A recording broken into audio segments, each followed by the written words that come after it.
এই যে লোক লেম খাইতে পারবানি ইনশাআল্লাহ ভরসা করা যায়। শুরু হলো ক্যামেরাম্যান একটু সামনে আসেন তে আমার একটু লবণ দে। বিসমিল্লাহির রহমানির রহিম। ভাই আপনারা দেখতেছেন এখন আমি না খাইলে মানে এখানে আমি শরম পাইতেছি। ছোট ভাই আবদান করে ফেলছে আর এখন কি উপায় নাই।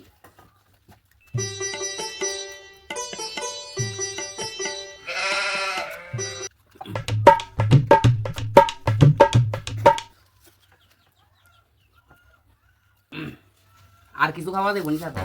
না শুধু মরিস নাহলে স্পিড ফিরত ঠিক আছে।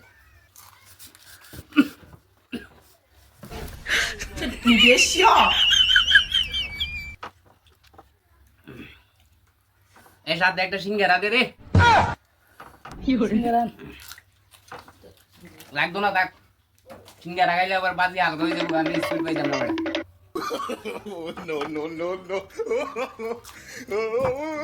আজকে আমাদের বাপে সন্তান যেন মরিস দুইটা স্পিড জিতে গেছে।